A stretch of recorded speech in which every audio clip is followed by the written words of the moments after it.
Welcome to the Del Walmsley Radio Show. Listen and grow as Del questions the status quo, encourages you to think differently, and empowers you to make a better life. Get ready as Del challenges core beliefs, seeks the truth, and reveals the roadmap to the lifestyle you really want. And now your host, multi-millionaire, national award-winning investor, CEO and founder of Lifestyles Unlimited, Del Walmsley. Hello and welcome to the Del Walmsley Radio Show, where the hype ends and the help begins. I'm your host today, Andy Webb. Yeah, you may have guessed this is not Del. I am happy to be filling in today while Del's out and about. And as always, we will continue working on your financial freedom. So again, happy to be filling in today. We're going to actually continue our journey around this great nation of ours. You've probably caught a couple of shows Del has hosted where he brought on members of the Lifestyles Realty team over in Georgia, Arizona, Tennessee, for example. Well, we're going to keep on that progress. And today we're going to visit a couple of, you may have heard these called flyover states, where in this case, Lifestyles Realty has recently opened shop. Flyover states. Do people even think about those?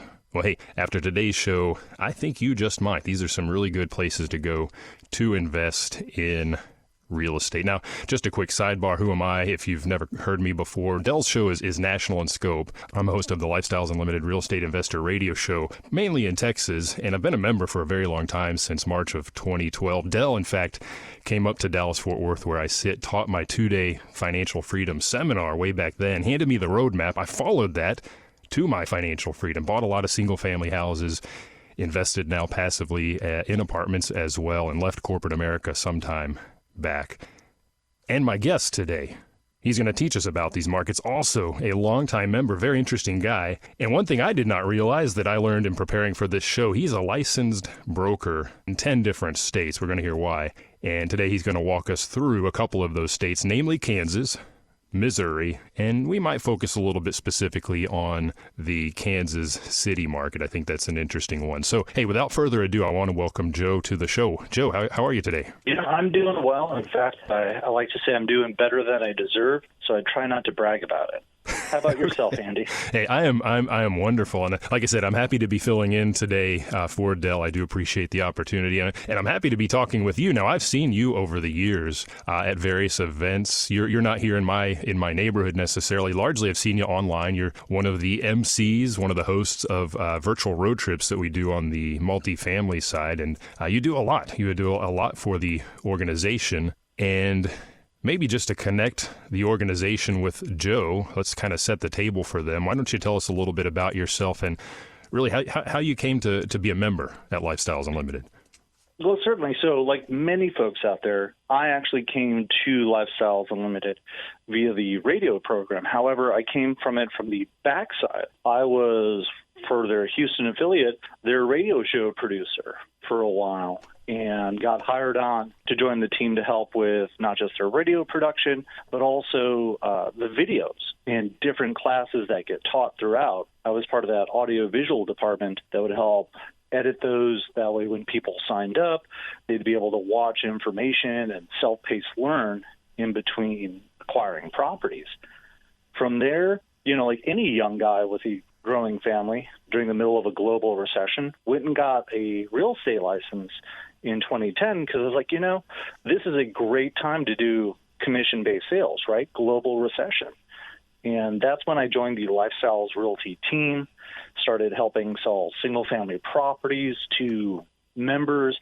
REOs were huge at the time, so there was plenty of inventory on that front.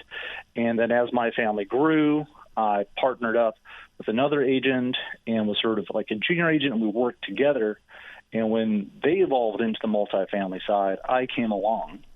And then around 2012-ish is when I moved over to the multifamily side and have been specializing in that niche part of the industry for about 13 years now.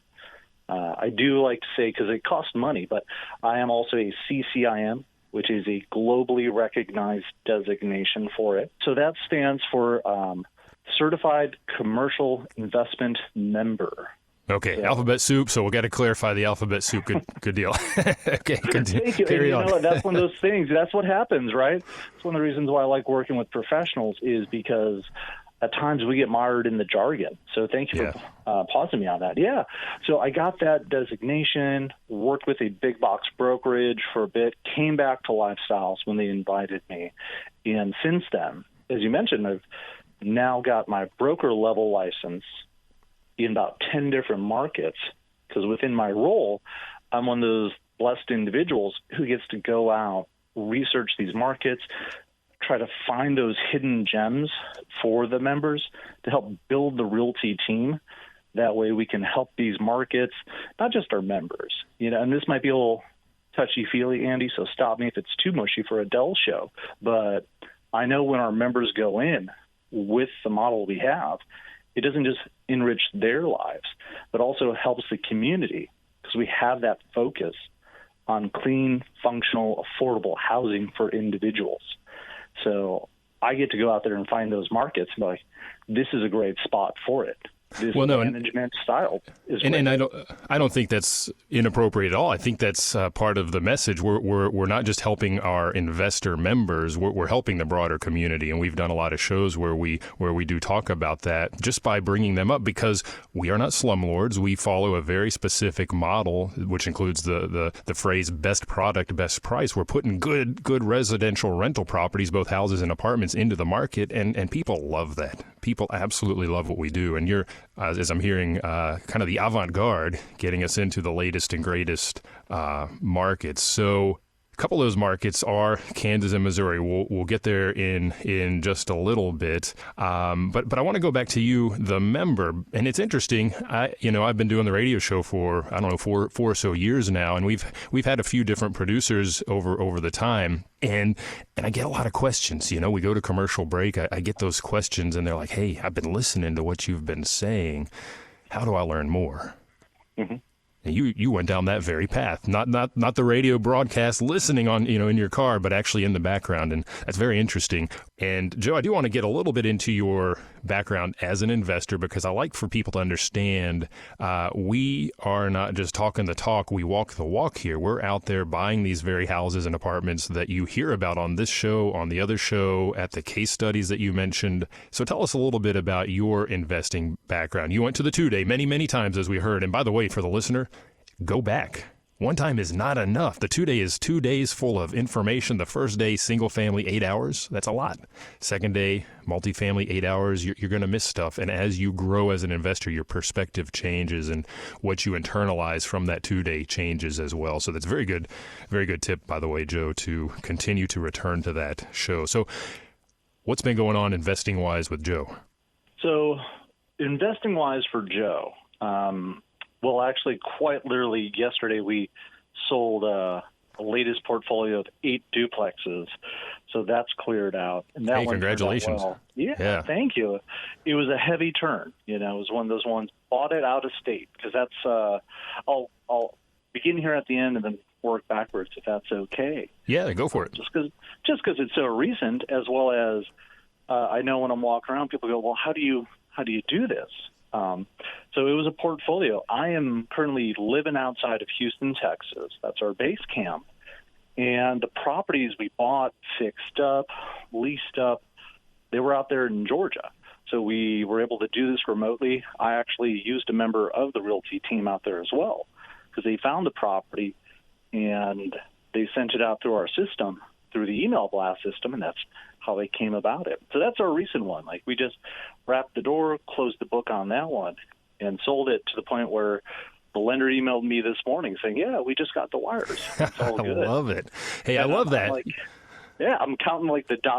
on the pending right now in my bank account going, all right, once it stops spinning. Hey, wire cutoff is 3 p.m. Eastern time, so you may be waiting a little bit. We'll see. We'll see. But if not, I might go get a milkshake. There you go. If it hits soon enough. So that's the most recent one. And, yeah, I just utilized a lot of the systems and tools as well as the team in place to acquire them as well as run them remotely. I was an oddity, though, Andy. I actually went out and looked at them a couple times during the life of our ownership, whereas talking with our Georgia agents, that doesn't happen too often. So that's where we're at now, is we're getting ready for the next leg. But when we sort of began, this is now going back, I'm going to feel old, 10, almost 13 years. It was the basic map, the notion of you find the classic home in a working class area. And my wife and I don't even think we were married at the time. I think we were still just engaged, getting ready, and went through the process, got pre-approved. That's actually what led us to joining the Challenge program. It's going to sound odd because I'm such an old employee. It was the notion of, to be a Challenge member, you had to be a Challenge member. So we tried it on our own for a little bit, hit or miss luck, right? And I would go to coworkers like, man, I'm like, what am I missing? And Jeff Smith, who's now an agent, looked at me and said, well, are you utilizing the agents as a member? I go, no. He goes, dude, you realize that 5 of our agents in Houston are recognized by HAR as top producing agents. Why aren't you talking and working with them? And I just literally slapped myself in the head and I go, that question is embarrassingly good, Jeff. I think I'm going to have to. And it launched it. Those resources are there for you. Absolutely tap into those. Yeah. Well, that's the problem. And this is like the greatest real estate investor lesson I learned, is that at times ego and knowledge are my biggest hurdles on that, right? Because like, oh, I've taped all this stuff. I've taken the 2-day. I know what I'm doing. And you're right. It's like, no, that's what the tools are for. Absolutely. That's why it matters. And I just want to clarify for the listener, you mentioned the Challenge program. That's a deeper dive into single family. If you feel like you don't have the time or need a little more help, where you can really tap into the mentors, the realtors, et cetera, a little bit different focus there. We also have our preferred group, which focuses on apartments. Same idea, right, Joe? We're just kind of diving into a different product type in essence. So, hey, I'm glad you finally took the bull by the horns and used what was at your fingertips. Mm-hmm. And what were the results? Oh, the results were phenomenal. We found a house very quickly. At the time, I think that initial one, the initial equity capture on was something like around $30K. And, when you're 25, you're like, man, that's a salary for the year. That's awesome.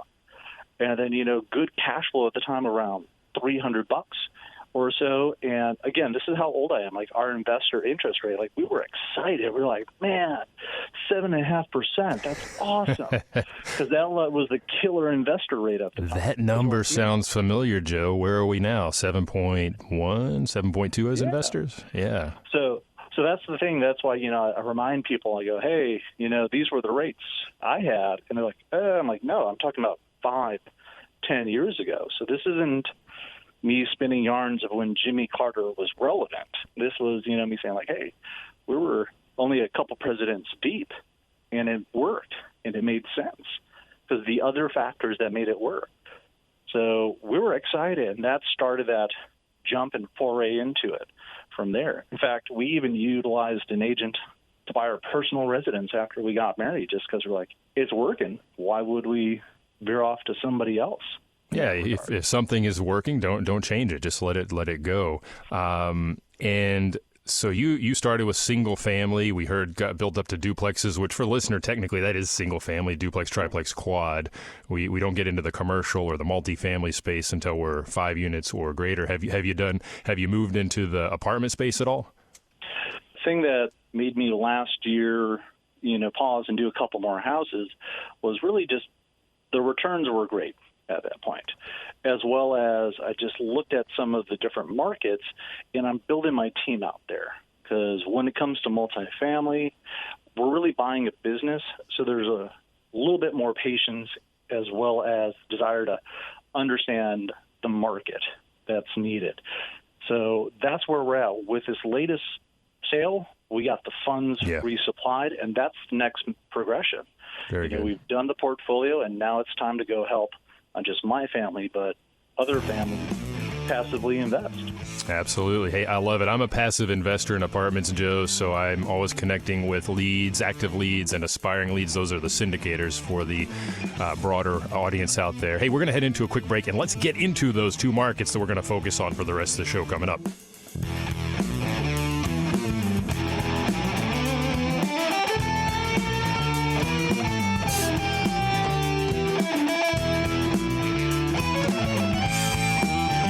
reaching you with a roadmap to creating the lifestyle you really want. Keep listening. The Del Walmsley Radio Show returns in moments. Start your real estate immersion with the free workshop live online at lifestylesunlimitedworkshop.com. Remember this, motivated sellers are found, but deals are made. A reminder from Del Walmsley, CEO of Lifestyles Unlimited.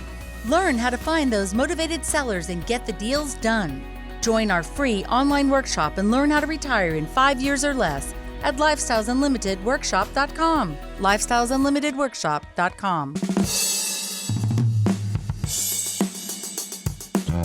You're hearing the Del Walmsley Radio Show. Want more life-changing knowledge? Access our podcast and listen on demand at lifestylesunlimited.com under the radio tab. Now your host, Del Walmsley. Welcome back to the show. I'm your host today, Andy Webb, filling in for Del, and I'm glad to be with you. Thank you for tuning in, and we're joined by Joe. He's a longtime member, much like myself, out of the Houston market, as we learned. And again, I think it's important for you to understand, we present a lot of ideas on this show and on the Real Estate Investor Radio Show, and a lot of times we do talk about living where you want and investing where it makes sense. We just heard Joe is practicing that as well. Not one, but two, but 4 duplexes in Georgia from Houston. So, Joe, I think that's great information because, I interviewed the sales manager from Georgia. We learned a lot about that market several weeks ago. Great market, and clearly you are leveraging that. Now, we're going to shift gears and we're going to focus on what I described earlier as a couple of flyover states. And I don't really mean that disparagingly. I had the opportunity, in fact, to live in Omaha, Nebraska, one of those neighboring flyover states. Beautiful place, great city. I was very surprised. And, the lifestyle there is something else. So I want to learn from you now about Kansas and about Missouri. What is the draw there? What's taking us as an organization up to those 2 states? As you mentioned, it's for most people they refer to it as flyover. So there's tons of hidden physical beauty just in the landscape. I'll lead with that, as well as Kansas City is where we have our team right now. It is one of those great, compared to especially Texas cities, mid-sized cities where there's great amenities, lots of jobs, arts, cultures, as well as Super Bowl winning football teams. I got to throw that out there. That's true. Because here in Texas, it might be a football state, but it's been a while since we've seen any rings. Hate to be that devil's advocate, but so that's an element to it. But also, really, with these markets, one of the things that popped out to me is that there is still good, steady growth. Right? They're not boom or bust kind of markets. And sort of help focus on it, we'll talk a little bit about Kansas City because it's one of those unique cities in the country where it is across 2 different states, right? Mm-hmm. So it has the benefit of, whichever state is having that great growth and economics, it's there. For me, what really popped out about that, because when we think Missouri, we think the Arch. Right. So Kansas City, to me, is one of those hidden gems in that regards to Missouri. And maybe later on we'll touch on St. Louis, too. But within Kansas alone, there's a lot of great sort of key employment and employers out there. The hard numbers is places like Hallmark. That's also a headquarters for the FDA and their bioscience. There's a lot of great primary jobs, well over 3 different employers in which they have over 5,000 different staffing, just core jobs there, including the Ford Motor Company out there still manufacturing American-made products and assembling out there. Okay, and we know, lately what have we seen? A little bit of a push to bring more manufacturing back to our shores. So having Ford in place, they're clearly a good thing. So we're seeing both population growth, job growth, and business growth as well, it sounds like. It is, very much so. And another true hidden gem element to the Kansas City market that I think, doesn't get talked about much, and maybe this is because I grew up outside Chicago, but I'm a fan of trains, is that Kansas City is the second busiest rail hub out there. And over 1 billion tons of products and materials move through that city. So there's this great opportunity for different jobs to come there for logistical reasons and really lay roots, which with that type of slow population growth means there's this great demand for quality housing, which they've been good sort of maintain that supply. And that's housing-wise something I enjoy when I look at some of these markets, is that there's been continual growth. It's not just they built in the 70s, then they built 30 years later. So there's this supply where you'll have good homes for working class individuals built in the 80s and 90s, as well as something that is really fun. If you're a fan of like Wayne's World, they have basements in Kansas City and the Midwest, which, you know, as an investor, I like, right? Because if the basement's unfurnished, it's like this great additional utility area that's not always being taxed, right? Because it's not finished, it's not livable, but it's this great storage thing. And add that quality of living as well for the tenants, right? Because anybody who has that loves that additional sort of game room or space. So having that as a component is huge. And that really makes it so there's different value-add components to, again, improve the lives for the tenants, but also add that value. That way, when we go to resell, we get that 5, almost 6% bump because of that added square footage. That's a very low-hanging fruit. Yeah, I mean, it's an element where it's really almost obvious. It's like a VA moment. You slap your head to go for it. The other cool thing about these areas, I know I talked about the newer homes, right? Because we love, you know, young and new is cool. But also like in Kansas City and throughout Missouri, as well as other parts of Kansas, like Wichita, we have these sort of classic historic homes. Now, they're not necessarily in a historic district, which comes with additional restrictions, but they have that classic beauty to them, where they're not just good for the area, but they're also very aesthetically pleasing to the eye. Wraparound porches, they were designed to be community-based. And that's something that, talking with our agents, has made it where it's really desirable for their prospective tenants. So they become very easy to lease, because that's something that is huge. How is I think of these kind of middle America states as, you know, as compared to the coast, let's say, also enjoying a lower cost of living as a big draw. Is that correct?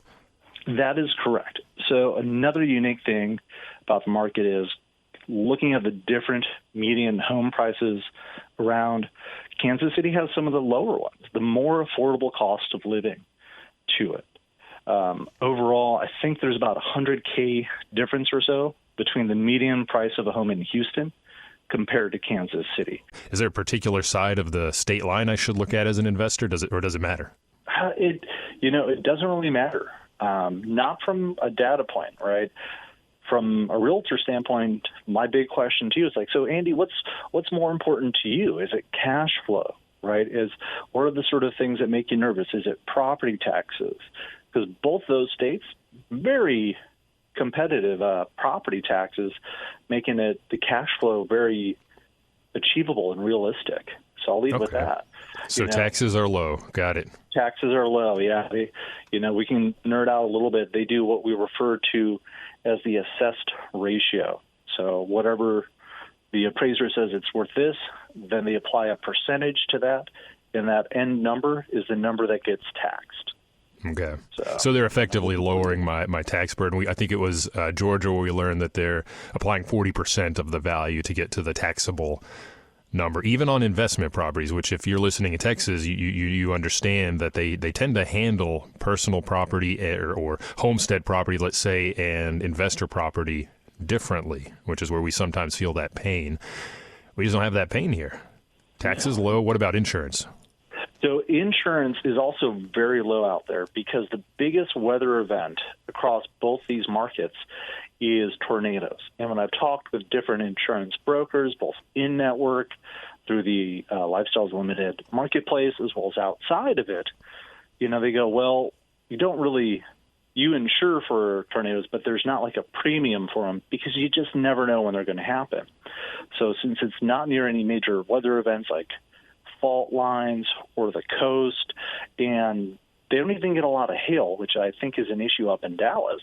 Yes. So their insurance rates are very competitive and much lower than what we've seen in Texas because they just don't have as many incidents out there. Yeah. So lower taxes, lower insurance, to your point, takes us to a higher cash flow. So if and as you said, what are your goals as an investor? If it's cash flow, hey, maybe these are a couple of markets to look at. Now, that's Kansas City. Are there other markets within either of the states that you might point us towards as investors?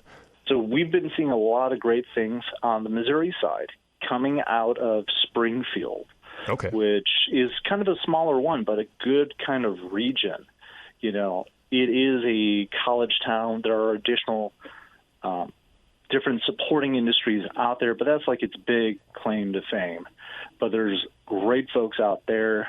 And just because it's a college town does not mean we're renting necessarily to college students.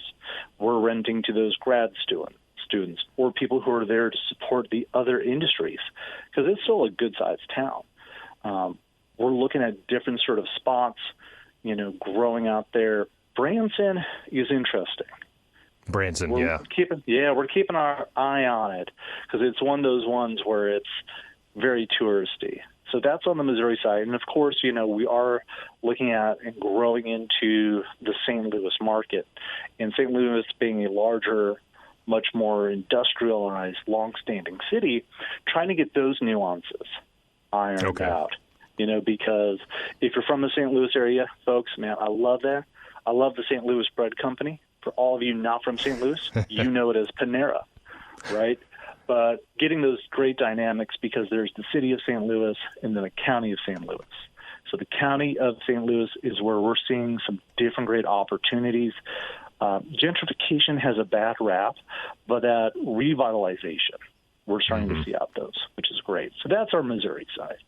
In Kansas, we have an agent in Topeka. He's finding some hidden gems out there, as well as Wichita. That's one where it not even being the largest sort of city in Kansas, I think a lot of people don't realize the different growth opportunities happening there, including across all of Kansas, you know, mainly Kansas City, as well as in Wichita. We've still seen rent growth in those markets, despite what's happening and going on. And those rents are still very affordable, in part because of that lower cost of living, as well as that lower cost for mortgages when you get in. Yeah, the math is just, it's just a scale lower, right? Rents are lower. The cost to get into the property is lower. Cash flow is higher. Good news. And you mentioned very early in the show, you mentioned equity capture. We want to see that as well, where maybe I'm $20K into a property, but I'm doubling my money instantly. We see that as well. I see that in every blast that I look at. Hey, Joe, we're at the end of the show. I thank you for joining me today, and I appreciate talking with you out there in Radio Land. Be sure to check out our website, lifestylesunlimited.com, and you have a great day. The information and opinions you hear on the Del Walmsley Radio Show are those of the host, Del Walmsley, his guests, and his callers. The Del Walmsley Show is for entertainment purposes only. Please consult a professional regarding your personal investment needs. Nothing presented on the Del Walmsley Show constitutes an endorsement, recommendation, offer, or solicitation to buy or sell any product or security.